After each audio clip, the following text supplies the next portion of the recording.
Hey all, Scott here. Mario Party was the party game, but I might as well throw a party if I can't think of anything better to do. No, let's throw a party. Donkey Kong, you cheap bitch! What the hell? I got no coins? It makes me feel any better. My doctor told me I have 9 days to live. Hey Scott, my brother's funeral's today. Are you interested? Oh, come on. I wasn't expecting to mourn today. Oh, capable ape! You have to laugh at that stuff sometimes, and if you can't do that, you probably need to look for new friends. Also because you really won't have any after playing.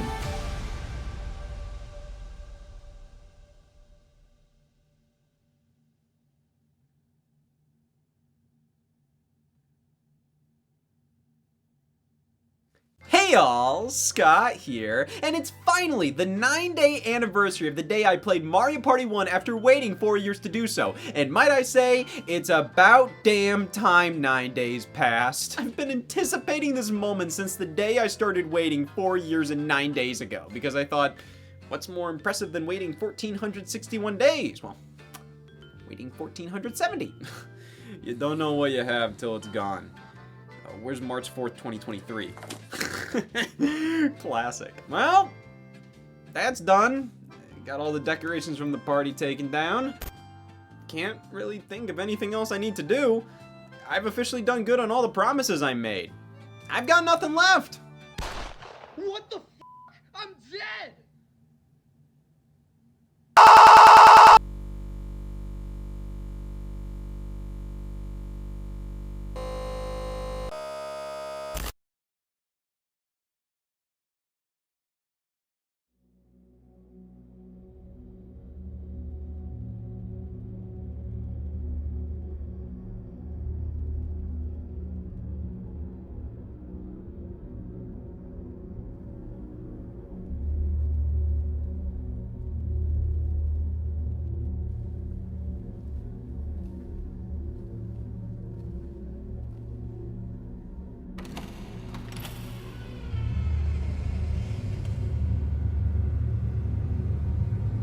Why are there always corpses in my white voids? You've been through this before? No, but so far it's at a 100% hit rate. Okay, let me get this straight.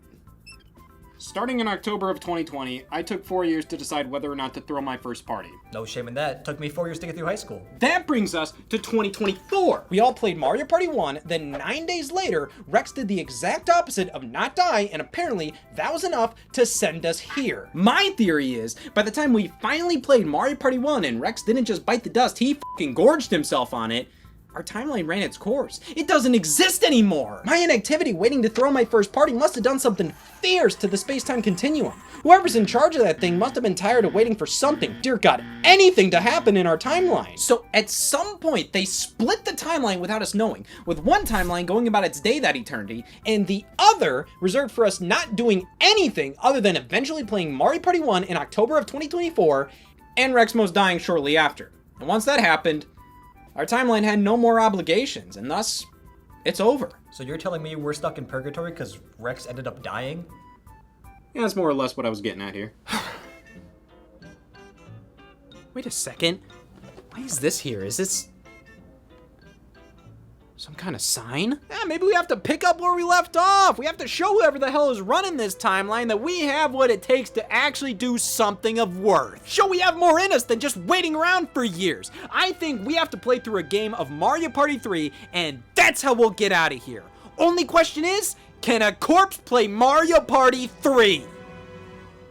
That's a good question. Oh boy, let's do it. Mario Party 10 minus 7. You know what they always say, the third Mario Party to release has to be Mario Party 3, and damn it, this one nailed that. But what else did it nail? Because looking at the Nintendo 64 trilogy here, the first laid the groundwork and took victims with grace. The second is often considered the best in the series, fixing one's numerous problems while continuing to innovate, i.e. And then there's Mario Party 3. gotta be honest, never heard many say much bad about this one. But that's only because I've barely heard anybody say anything at all. Now, there's loads of factors to consider why that is. For one, this was the last game Nintendo published on the Nintendo 64 here in North America.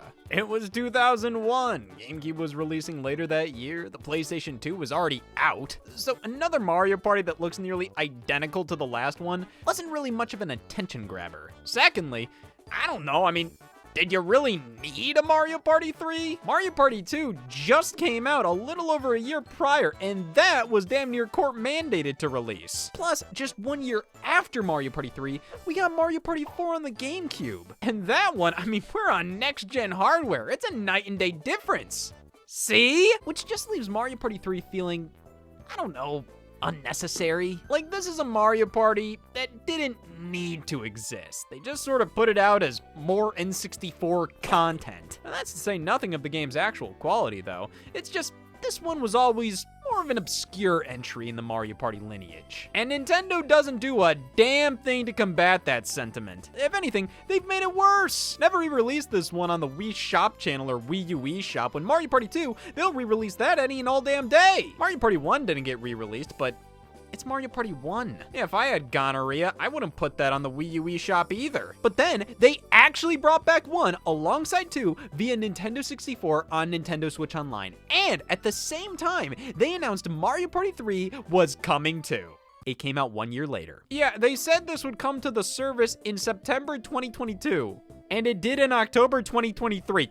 What took so long? Didn't help that we got Mario Party Superstars, a celebration of the entire Mario Party series with 5 boards from the Nintendo 64 games remade from the ground up. Only 1 was from Mario Party 3. Then they brought back 2 more boards from the N64 games in Super Mario Party Jamboree, and none of them were from 3, which is even more shocking considering the boards from Mario Party 1 suck! Maybe they just keep confusing Mario Party 1 for 3. I mean, don't act like you're above doing that. Regardless, Mario Party 3 feels a bit neglected. So what are we gonna do about that? Play it out of necessity. Not a ton of background on this one here. It's a game that was announced, it released, and here we are now. Oh man, you see the Japanese commercials for this game? Makes it out to be a damn event, like my lord. Guys, it's just a new Mario Party releasing. That's about as common as the week progressing. Tuesday's back, bitches! Well, Mario Party 3 ended up launching in Japan on December 7th, 2000, North America on May 7th, 2001, and Europe on November 16th, 2001. Damn! Happy I'm not there! We might die here! Let's see, 70 all-new mini-games? Hey, Mario Party 2 had 65 in total, and 21 were ripped straight from Mario Party 1. And, oh my god! I'm bleeding! That was a fucking lie. Listen, man, Purgatory has its benefits. Health is not one of them. But being forced to spend quality time with Mario Party 3 is. I don't even need Purgatory's figurative gun to my head. Or even the physical one. Stop. This is Mario Party 3. Mario Party 3! What a surprising title screen. The story of Mario Party 3 is as follows. Mario Party. Spoilers! These Mario Party games, man, they all have the same story. The gang argues as to who the true superstar is, so they play Mario Party to settle it. Yeah, canonically, what they're doing here is called a Mario Party. So what? Here, he's doing a Mario clock, a ball, and he's doing Wario now too. They're gonna play Mario Party to determine who is most worthy of possessing the Millennium Star. Yeah, okay, great, but once you get it, what the hell are you gonna do with it? Then, I don't know, the Millennium Star transports everybody inside a toy box, which explains the use of a different art style for the environment. A different art style, not this different art style. This is a pop-up storybook. This ain't a toy box. Bit more of a contrived setup compared to the previous games, which is damn impressive. Like, man, this is just Mario Party 1 story with extra steps. Oh, but Mario Party 3 introduces lore pertaining to the Millennium Star. Doesn't change anything, still the same basic-ass story. You tell me Mother Goose is a diabetic, like, that doesn't add depth. But they went to all the trouble of making an opening cutscene that plays every time you boot the game up. I can't complain. I can bitch though. We have multiple save slots for the first time in the series, which is great if you want to play through Mario Party Story Mode again and again without wiping your previous save file. But it's Mario Party Story Mode. How the hell is this an improvement? Oh man, my identity is stolen, my family is dead, but thank God I have syphilis. The meat and potatoes here is Party Mode, containing the tried and true traditional multiplayer board game setup we're all used to. Battle Royale. Couple of different modes to choose from here, but damn it, I bought Mario Party. What else am I gonna pick here? Options. I thought you were gonna pick me.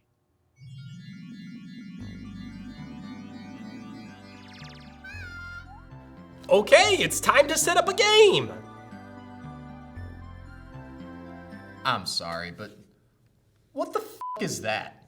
Like science-wise. Where the f are we science-wise? Whoa, I'm just looking for an intellectual conversation about Diceman. No, because of you, we're in purgatory right now. And all you wanna do is talk about how the dice with fingers doesn't make sense? His name is Tumble. Hey, Po Buddy's nerfect. You know what that means? You can't spell! Well, I can't help that I value logic and sense over whimsy and dice. I can't help that I'm stuck here forever with two freaks who can't win a simple game of Mario Party. Hey, I can't win complex ones either.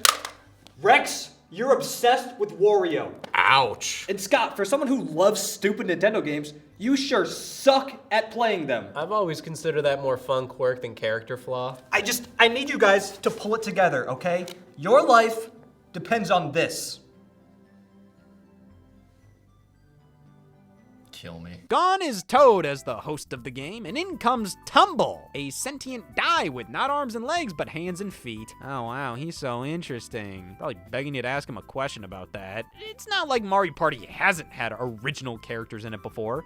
Mario Party 1 had Puff, I had questions, but Mario Party 3 really went for its own thing here, with Tumble and the Millennium Star being major parts of its identity. Problem is, they're Tumble and the Millennium Star. Tumble is just a decapitated Toad with dice for a scalp, and the Millennium Star is just a pissed off Silver Star on Rogaine. However, as pointless as they may be, having weird one-off characters like this makes these games so much more fun to revisit. Like nowadays, Nintendo wouldn't be caught dead making characters like this for a new Mario Party, and they just use pre-existing Mario Universe junk. And hey, that makes sense. Makes sense to stay sober too, but where's the fun in that? Time to select our characters, and we have 2 new options at our disposal. Ew, 8 characters? That puts this game at 12.5% Wario. Who the hell are these guys anyway?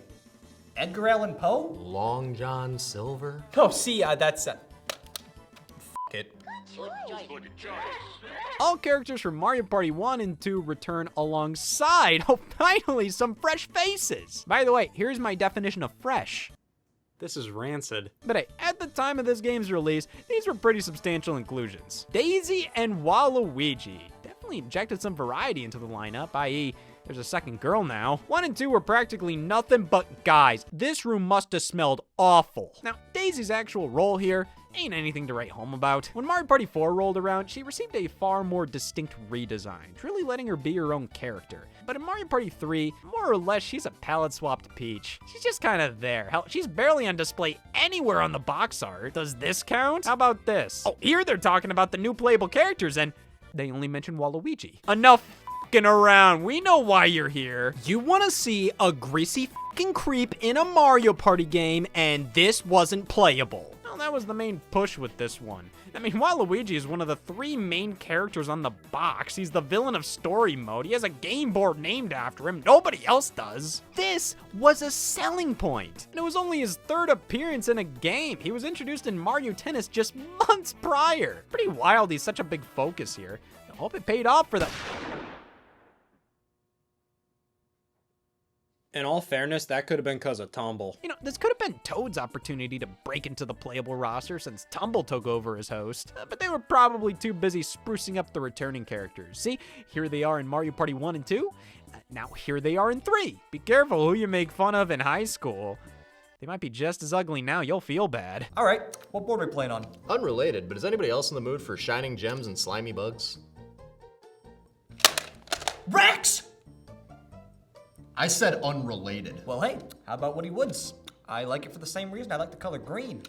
It's not Waluigi's Island. Yeah, but Deep Blooper Sea has that, and Sunken Treasure and Fantastic Creatures. How about Chilly Waters? Its penguins are perky. What? How about Spiny Desert? That's gotta be a map with a name, words, letters, and vowels. Yeah, but Deep Blooper Sea has that and Sunken Treasure and Fantastic Creatures. Can we just pick Woody Woods? I mean, it isn't Waluigi's Island after all. Yeah, but Deep Blooper Sea has that and Sunken Treasure and Fantastic Creatures. Oh, okay, so I guess my opinion just doesn't matter? What opinion? You said the same statement 3 times in a row. To no avail! 5 boards plus 1 unlockable. Same amount overall as Mario Party 2, but not as much as Mario Party 1's 8 boards in total. My God! Of course, the quality of Mario Party 1's boards allowed for such an amount. That's a circle, that's an oval, that's just fucking wrong. It's not like you couldn't get any enjoyment out of Mario Party 1's boards, but you can't deny how much smaller and simpler they were there. Which, this was one of the many things Mario Party 2 fixed.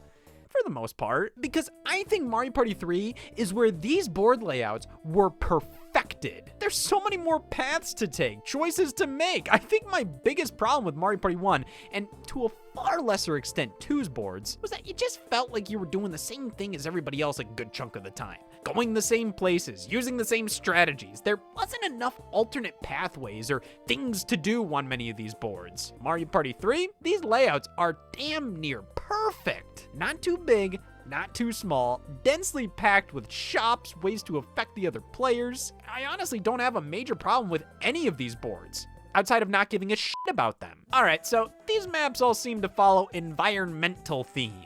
Desert, ocean, forest, snow, Waluigi, cave. Definitely more generic this time around.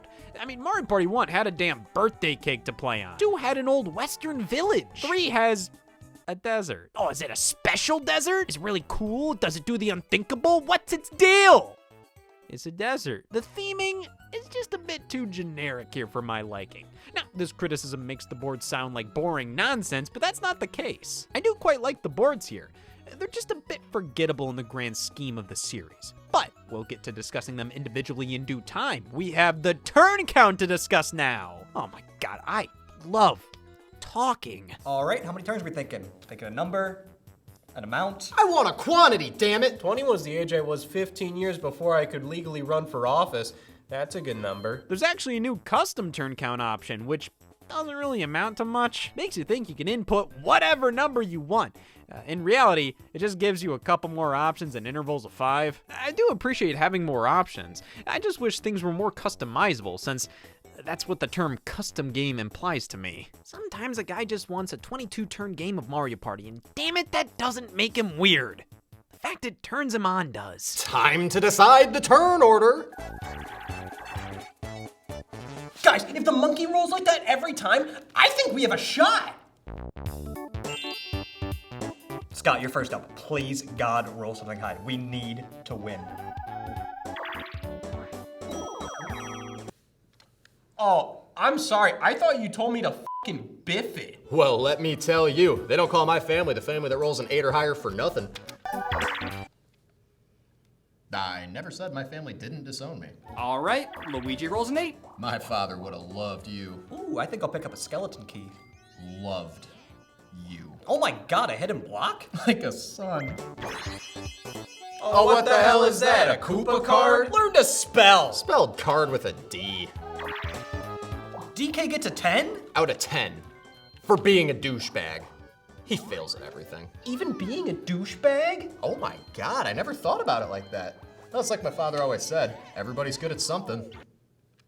What, I didn't plan to roll an 8. And my father didn't plan to have me. Alright, well, before we get into the nitty-gritty on each and every board individually, we should go over new additions to the core Mario Party formula that's present across all of them, like carrying 3 items, which is quite possibly the simplest yet most effective change to the gameplay they could have possibly made. I mean, it just gives you so many more options to strategize, more opportunities for interesting outcomes to unfold, and most importantly, more items in general to play around with. And Mario Party 3 has some of the best items in the whole series. All right, you go up to one of these here item shops, so you got 2 options on each board you can hit. Toad's Trading Post and, Welcome to Baby Bowser's Joint? I don't want to hit that. one gives you items that'll help you out. They're positive, they do what's best. The other, well, You ever kill a man? Then you know what it's like to buy a plunder chest. Oh my god, we got Boo Repellent to fight off a Boo stealing your coins or a star. Reverse Mushrooms making your targeted player move backwards for a turn. Poison Mushrooms totally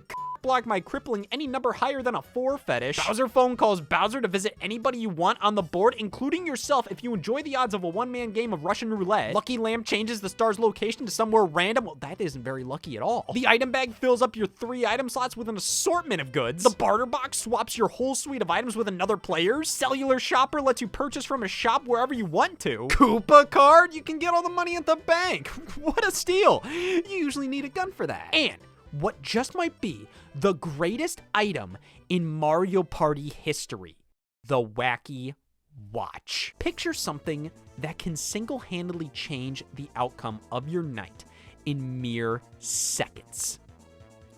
Gout. The Wacky Watch instantly makes it so there are 5 turns left in the game. Doesn't matter if you're on turn 1 or you're on turn 50 and the game's about to end. The Wacky Watch will do what the Wacky Watch should don't. What a horrible idea that can and will ruin numerous games of Mario Party. I love it. What makes the Wacky Watch work is how rare it is. Believe me, you are barely gonna come across this thing even after playing possibly dozens of games. But when it happens to show up, you better damn well make plans soon. This game is ending in 10 minutes. Or the Wacky Watch might be used to prolong the game. It'll end up lasting an extra 10 minutes. Oh, that's why it's called that. I was wondering why I was laughing uncontrollably. That is one wacky ass watch.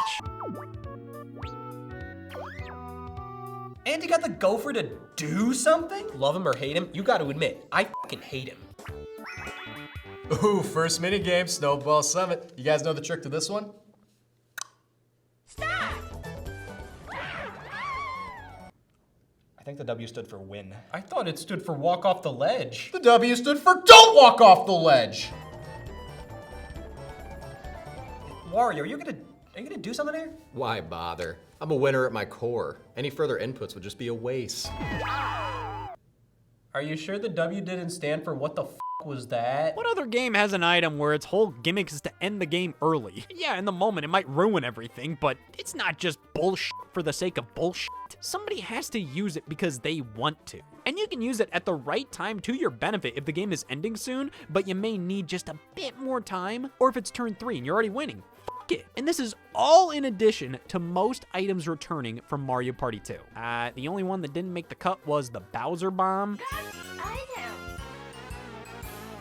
If you miss it, I'd like to see your search history. Here you go. Oh, what the f***? Yeah, I'm awful. But we got the plunder chest back to steal an item, the magic lamp taking us directly to the star thanks to perfect posture, and to call over a Boo to steal coins or a star from any player you choose, it's Booble. God damn, I love Booble. Oh my god, I'm all by myself here and I barely have any coins! Hey man, don't worry. I lose, he loses, and DK fucking biffs it. You're set.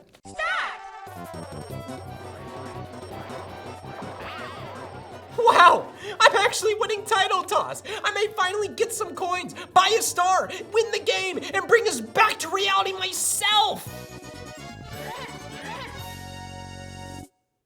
God, you handsome chimp! Sometimes when you land on this item space right here, Toad or Baby Bowser will ask you a question. Toad most likely to respond well to answers showing you have good intentions, while Baby Bowser just likes a good-hearted douche. If either of them like your answer, they'll give you all kinds of items free of charge. I'm looking at these questions, man. Why am I rewarded for this? Damn, you shit after you shave? You piss in the sink?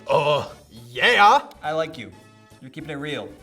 Take my keys, my card, help, my wife's phone number. The item space also sometimes just gives you an item mini-game with 6 new possible games that can pop up, which is different from how Mario Party 2 handled things. Each board had their own specific item mini-game, which was just awful. You'd see the same one over and over and over when you can only hold one item at a time to begin with. So it's like you'd run into one and have to go through the same minigame again and again and again, and it's like, who cares about any of this? Now, thankfully in Mario Party 3, we have far more items at play here, which makes these games so much more interesting on top of them being so much more interesting. Just a good variety of minigames on shuffle here. I mean, item minigames in general aren't my favorite thing in the world. I oftentimes find myself landing on these spaces when I need anything but a new item. But I'll take 6 unique ones at random to nothing but the Hammer Slammer game on repeat any day of the week. Ever been waterboarded?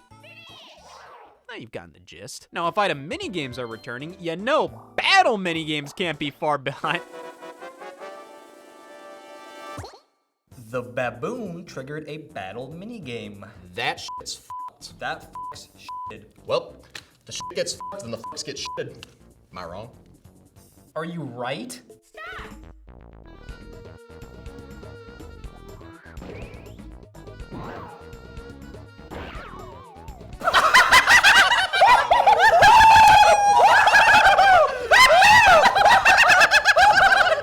But here we have a brand new space to look out for, that being the Game Guy space. Yeah, this is just gambling. Everything you do with Game Guy boils down to pick something, I don't care. You either win big or lose it all. And I kind of like that, but man, these games take too long to get through and are immensely punishing for what ultimately amounts to something that requires no skill or thought. It's time for a Game Guy minigame. First, they'll take your coins. God damn it. He picked you up by the asshole. I'll think I'll have you play Game Guy's Sweet Surprise. Wanna hear the rules? No! Oh, what the hell am I picking? Who could eat the most? Little Chomp.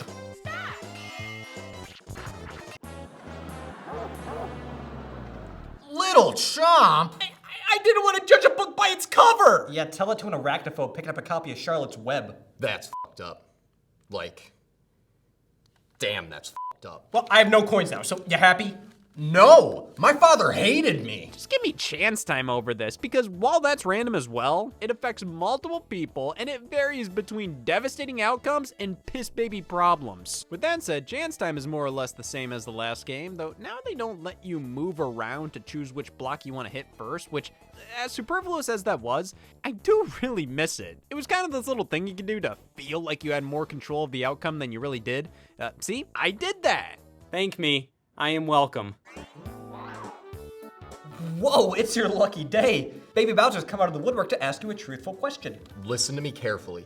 Say the right wrong thing only after you said the wrong right thing enough. What? Lie through your teeth, but only when the truth is too good to be true. Uh-huh. Honesty is the key to happiness, but dishonesty is the key to success.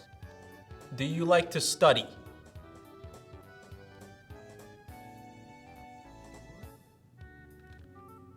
Yes. Hey, he respects you. You gained credibility in the eyes of a lizard. A baby lizard who shits his pants. Don't let that go to your head. Did I join a gang? The moment-to-moment gameplay here is the best of the 3 games so far, in my opinion. There's so much more going on without feeling overwhelming or too different from what came before. The player has so many things they can do each turn. You have so many items to mess around with. You have so much to buy at the shops. Damn, Wario just splurged. Close your legs while you do that. This makes Mario Party 2 look pathetic by comparison. Like, how the hell can this be considered the peak of the series if 3 does nearly everything better? I mean, this is so good so far. Any reality where Mario Party 3 isn't considered the best is no reality I want to be a part of. Every time I say that, something bad happens. Gotta stop.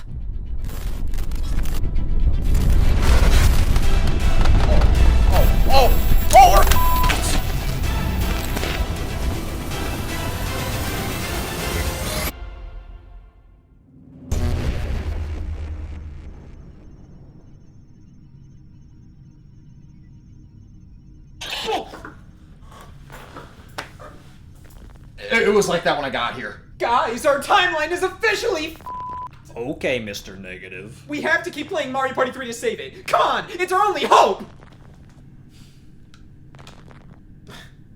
An item minigame? All right, well, let's take a deeper look at each of the boards available. Woody Woods right here is probably your most standard, traditional board to pick from, with the main gimmick being Monty Mole changing the direction you can go at this fork in the road each and every turn. Yeah, so if you've had anybody in your life who's played Mario Party 3 before, you must be well accustomed to hearing this old saying. It's a pretty basic quirk, and while it can lead to some solid twists and turns, honestly, it's more annoying if anything. Every single turn the game has to tell you how Monty Mole changed the arrow, and I'm just like, who the hell cares? We're practically 2 time zones away from this fucking badger. You also have Woody the Tree alongside Evil Woody the Tree. Oh, come on, you could have called him Moody. They just give you little events to partake in when you swing by him, with Woody handing out the goods while Evil Woody, I'll give you 7 minutes to guess what he gives you. I'd say this is a good basic board to play on. Every Mario Party needs one, but if you put including Woody Woods on the box, you're gonna have a bunch of freaks playing your game. I give this board a B-. It's like good clean fun on a school night. Who the hell wants that? Man, f*** Woody Woods, let's break out the vodka. What a surprise. Peach has 0 coins. Can't afford anything. God, you're getting pissed on when you're already down. Piss on somebody standing for once! Well, hey now, look at the brighter side. You could have had all 3 of your coins taken from the bank and then land on a Bowser space immediately after. Well, hey, now look at the brighter side, okay? It's not like Donkey Kong landed on the first star, immediately landed on a Bowser space after, getting no repercussions, and instead a Bowser phone for free.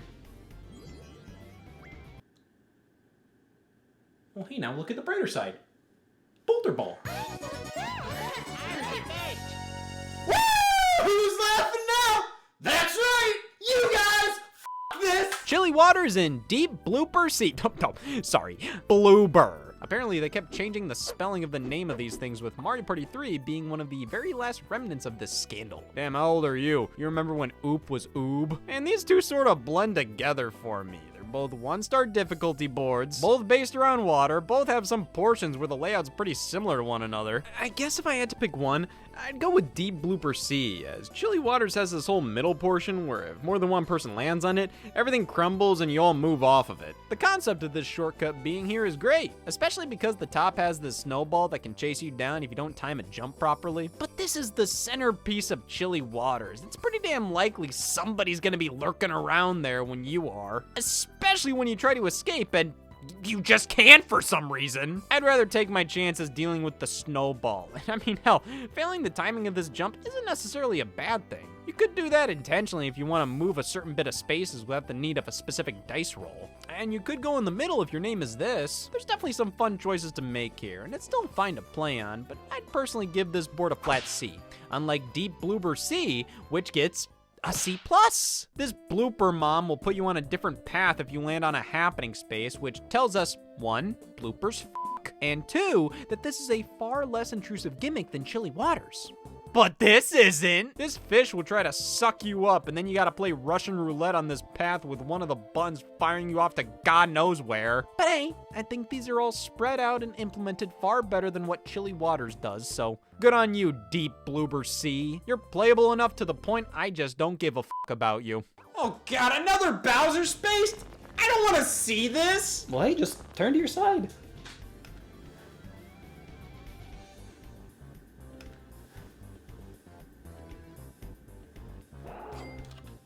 Great, now I'm broke and charmed. Well, it looks like you're about to be broke, charmed, and broke. It's battle minigame time. Oh, shit! Did you see that? We almost didn't hit Merry-Go Chomp. Merry-Go Chomp? She do. Don't worry guys, rules are dead simple. It's Russian roulette for babies.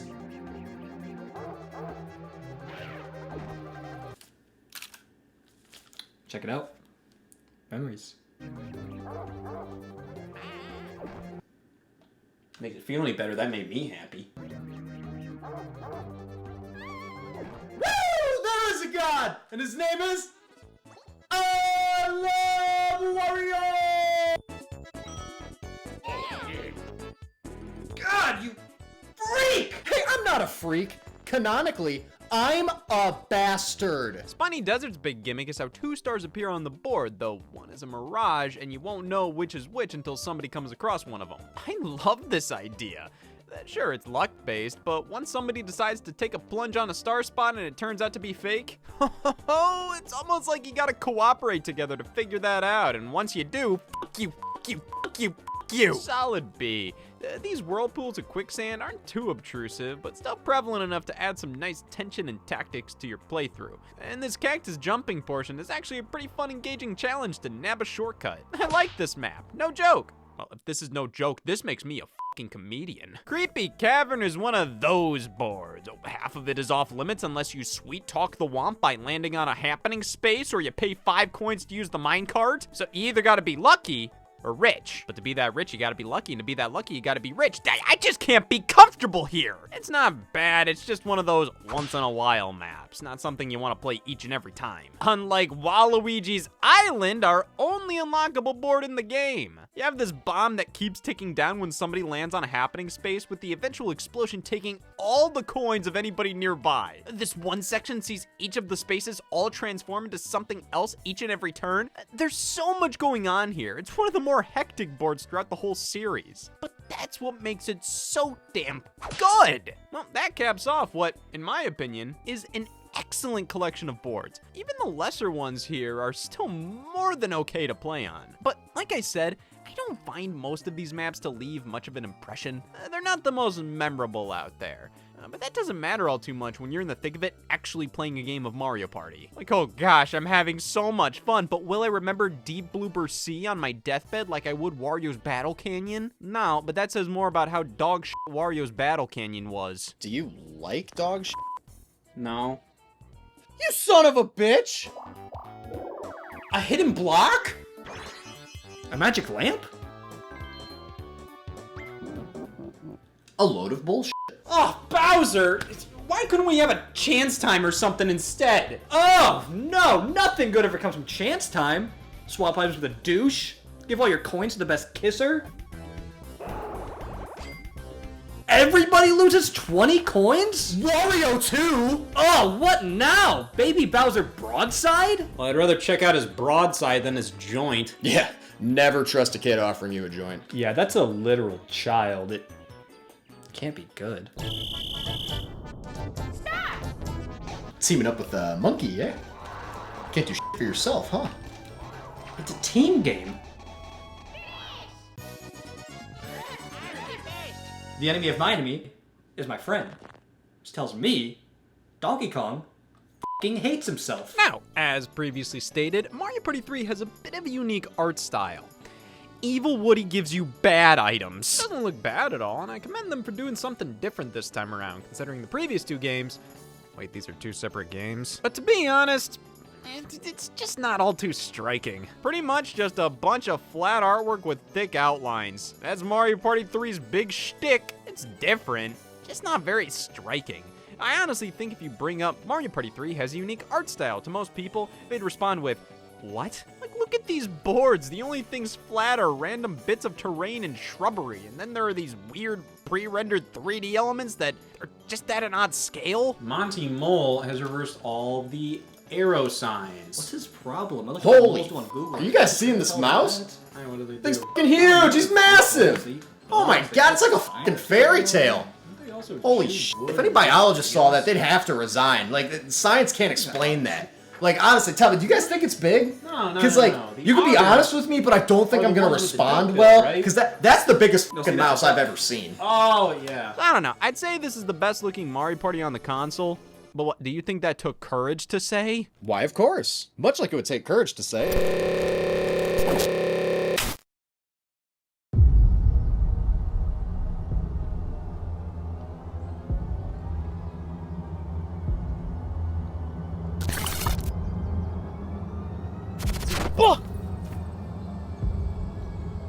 We are f***ed.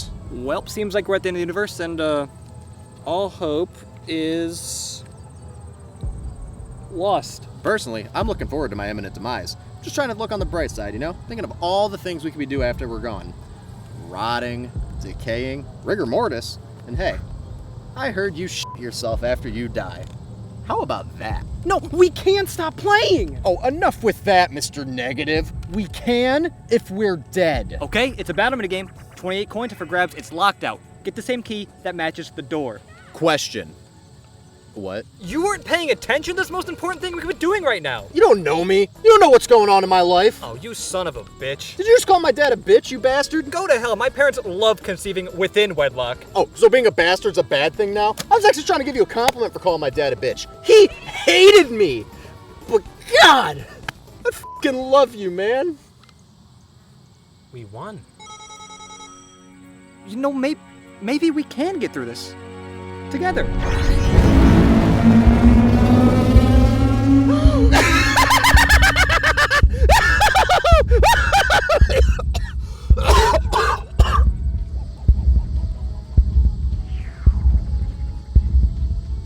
You know what? I'm just gonna say it. I don't really like him. You know what? Same, actually. Oh, really? I hated him for so long. The minigames are often the main selling point of a Mario Party title. Or at least that's what Nintendo thinks. It's hard not to be impressed hearing 70 minigames included, but how much does that really matter at the end of the day? They aren't that important, Nintendo. You can tell me Mario Party 9 has 80 minigames all you want, it's not bringing my uncle back. My point is, while the minigames are pretty vital to the overall Mario Party experience, they aren't like the only thing, even if the marketing makes it seem as such. They barely ever talk about the boards or tumble. Much like every Mario Party, we have a few stinkers here and there. You ever play The Beat Goes On?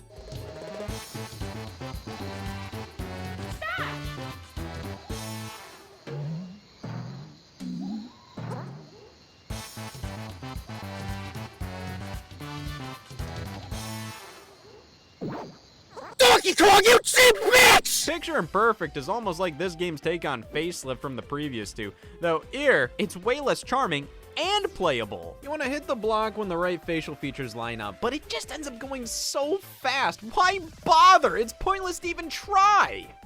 Could also be I'm depressed. It's easier to blame the game though. Twilight Swim is just kind of a lame one. Merry Go Chomp is a game of luck. There's no way around that. The Mario Party Intelligence Quiz, you can buzz in before the question even appears, and sometimes you just gotta go, well, f it. When in doubt, booble. Please just doubt Booble for once. What color is Wario's hat? I don't know, man. I'm colorblind.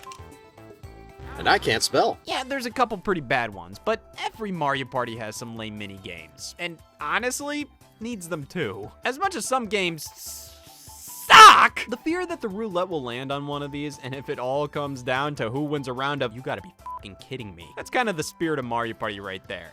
But that only works if the majority of minigames are actually enjoyable. And Mario Party 3, honestly, has some of the best minigames in the business. First up, Mario's Puzzle Party. There is a full-blown puzzle game baked in here, and it's actually pretty damn good. You can even unlock a standalone version to play on a whim. They knew they had a winner on their hands, and that it wasn't hide and sneak. Eats a Pizza, Tick-Tock Hop, Messy Memory, Rockin' Raceway, Storm Chasers, Awful Tower. It's just really damn good mini games, which is especially impressive considering the whole 70 of them are brand new. Overall, the minigame lineup in 3 is just as good, if not better than Mario Party 2. It's such a good balance of quantity and quality. Though I'd say Mario Party 2 has higher highs with its minigames, like there are some all-time classics in that one. While with Mario Party 3, I'd say it's more consistent all around, like most of these minigames do their job, they're a good time, just nothing groundbreaking, I guess. Like, there's a reason Bumper Balls is considered a legend around these parts, and this isn't. Whatever its name is. Rigid Bridges, douchebag! Outside of the main party mode, we have a few other options at our disposal, like story mode. Now look, my disposal. Story mode is basically just play a typical game of Mario Party with CPUs, try to win, then do it again, and again, and again, just to fill out a checklist of boards you've won to give you something to work towards and nothing else. And Waluigi's Island. Yeah, a lot of the unlockables are obtained through story mode. Most notably, the best map in the game. So this isn't just an option if you're bored. Now, story mode is required to go through at least once if you want to nab the goods. And in that regard, this is such a slog. Like, if you're gonna do a single player Mario Party mode and make it necessary to go through, you gotta do something different than just play normal Mario Party games with CPUs because I can already do that in the main game. The only difference is this is called story mode. But this isn't a story mode. It's just an endurance test to see how long you can play Mario Party boards all by yourself. If this was the new game you got as a kid and you already played through all your other single player games and you weren't gonna get another new game for a while, sure, play through Mario Party 3 story mode. It's your weird-ass funeral. But this right here is one of the definite low points of the package. It's hard to make a fun and engaging single-player mode for a party game. There's no doubt about that. No excuse either. Mario Party 3 has one other mode though, which is dual mode, a brand new idea focused on 2 players only. You pick a character who has a partner character, and you keep rolling dice going through these dual mode exclusive boards that are all pretty small and look and feel very similar to each other. You have like HP that depletes if your partner character gets to attack the other player, and you keep rolling, moving around the board until 20 turns are up or somebody's health depletes entirely. And not gonna lie, I was very confused by this first time I played. Just kind of felt like I was doing nothing but rolling the dice with minigames not occurring unless you land on a minigame space. So what the hell am I even doing here? It's an interesting experiment for sure, and I think if you're yearning for a more strategic take on Mario Party, this feels like that. Each character has a specific partner with unique attributes. You choose whether they're in front of you or behind you for the best possible results. Though this mode has a greater emphasis on the game guy minigames, and having all these elements but relying so heavily on dice rolls, it kind of feels like this is a mode with very strategic elements that end up not mattering, as pretty much everything comes down to a roll of the dice. In the end, a cool alternative mode that I don't really care about. I'm sorry. I think every now and then, sure, let's play dual mode, but after one match, I'm kind of thinking like, all right, can we please go back to normal Mario Party? Oh, that's more like it. 5 turns left, and Peach is predicted to win? And the Millennium Star is correct 9 times out of 10. Like a dentist. So either you're gonna win, or you're not. My money's on not.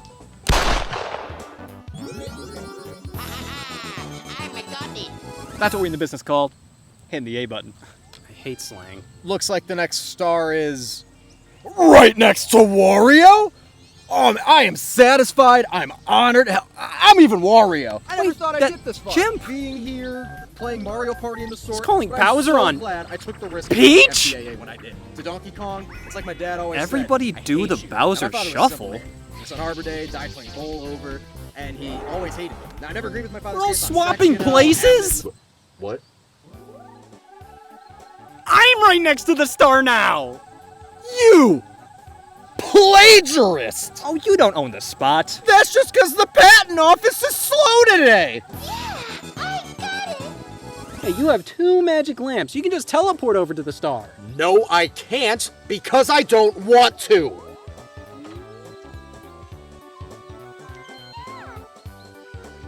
Hey, you have 1 magic lamp. You can just teleport over to the star.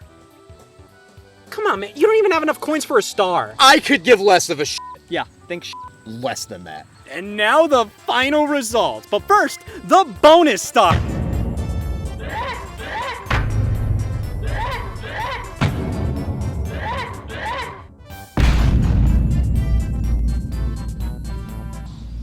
Well, last one to die is a rotten egg. Damn it. Jeb! I'm sorry. I thought if we played through Mario Party 3, our timeline would be saved. We would be seen as productive. Oh, Scott, Mario Party is never productive.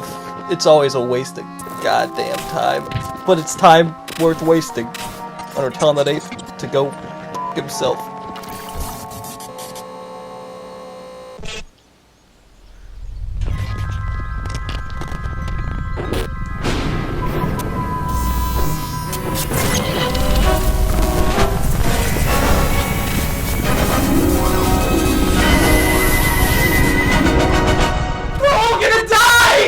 Hey, don't worry.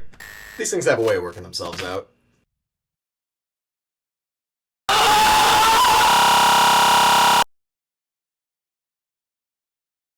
Well, that's Mario Party 3, a really good entry in the series, though upon playing through it, I can see why it's not as often talked about compared to its predecessors. Mario Party 1 introduced the concept, 2 improved it considerably, and 3 kept things going. It's one of the most functional entries. There's not much wrong with it as a party game. It appeals to my logical side, declaring it to be one of the most consistently good Mario parties. Though my emotional side doesn't have as much to grab onto here. It's just a solid Mario Party all around, but not much else. Oh, hey, is that really a bad thing?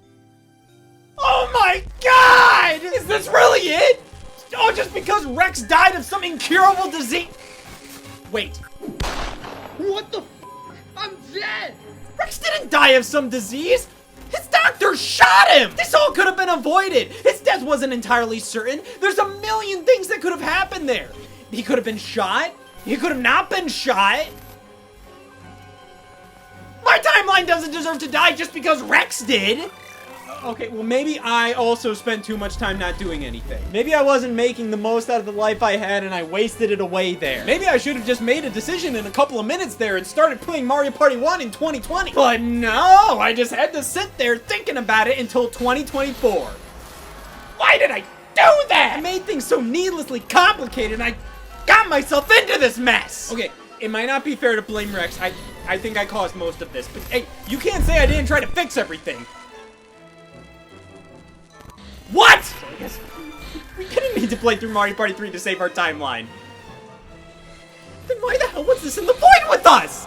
Is it because this was all inevitable? Was this our destiny from the start? Was playing a game of Mario Party 3 the actual last thing we needed to do in this timeline? So doing this wasn't saving us. It was the final nail in this reality's coffin. Unless...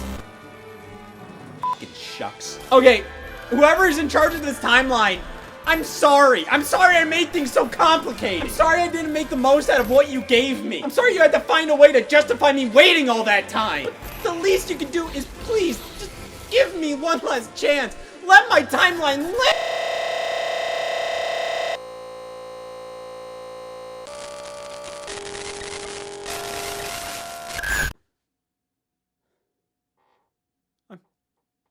I'm back!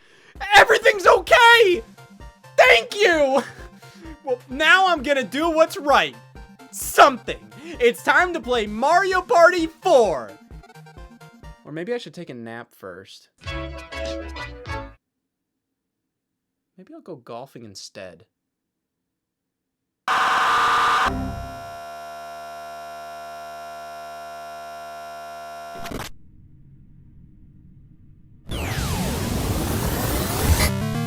Oh, man. Feels like I just woke up. I should call my doctor because I have the strange sensation of playing Mario Party 3 even though I've never done such a thing.